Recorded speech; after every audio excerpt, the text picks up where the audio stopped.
সরকার যেটা হয়েছে এটা সবার কাছে গ্রহণযোগ্য। আমরা এই যে অন্তর্বর্তী সরকার ডক্টর মোহাম্মদ ইউনূসের নেতৃত্বে হয়েছে, আমাদের ব্যবসায়ীদের পূর্ণ সমর্থন রয়েছে এবং আমরা আশা করব প্রথমেই তারা আইন শৃঙ্খলা যেটা ভেঙে পড়েছে সেটাকে যত দ্রুত সম্ভব সেটাকে পুনর্বহাল করা, পুলিশ বাহিনীকে পুনর্গঠন করা এবং আইন শৃঙ্খলার যাতে যত দ্রুততর সময়ের মধ্যে তারা এনশিওর করতে পারেন সেই ব্যবস্থা করবেন। দ্বিতীয়ত, যেসব নিরীহ ছাত্র জনতাকে হত্যা করা হয়েছে, নির্বিচারে হত্যা করা হয়েছে, তাদের অনতিবিলম্বে একটা তদন্ত কমিটি, বিশেষ তদন্ত কমিটি এবং বিশেষ আদালতের মাধ্যমে তাদের বিচারের ব্যবস্থা করতে হবে। কোনো চ্যালেঞ্জ দেখছেন নতুন সরকারের সামনে? আর তৃতীয়ত হচ্ছে ব্যাংকে অর্থনীতির অবস্থা খুবই খারাপ, ব্যাংকগুলো ভেঙে পড়েছে, বাংলাদেশ ব্যাংকে কোনো নিয়ন্ত্রণ নাই। এই অর্থনীতিতে ডিসিপ্লিন ফিরিয়ে নিয়ে আনতে হবে।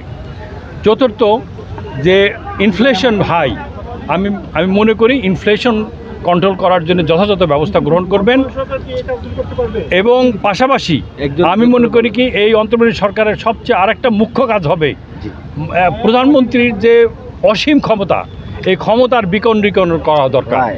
এই জিনিসটা তাদেরকে করার জন্য যতটুকু সময় দেওয়ার দরকার তা আমি মনে করি সবাই, ছাত্র জনতা, রাজনীতিবিদ সবাই ব্যবসা দেওয়া উচিত।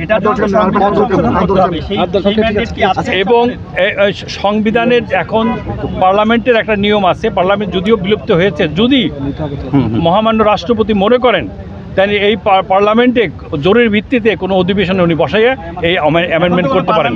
পার্লামেন্ট তো বিলুপ্ত করে উনি বিধান আছে, সংবিধানে বিধান আছে, অ্যামেন্ডমেন্ট করা আছে, এমন অ্যামেন্ডমেন্ট করা আছে যাতে উনি ইমার্জেন্সি হলে উনি মনে করেন উনি ডাকতে পারেন, দেখে অ্যামেন্ডমেন্ট করতে পারেন। সেই পার্লামেন্টে কোরাম পূর্ণ হবে মনে করেন অনেক সংসদ সদস্যরা, এইটা তো ইসের ব্যাপার, বিতর্কের ব্যাপার। এইটা আমার মনে হয় যদি সরকার চায় এটা করতে পারে। এই যে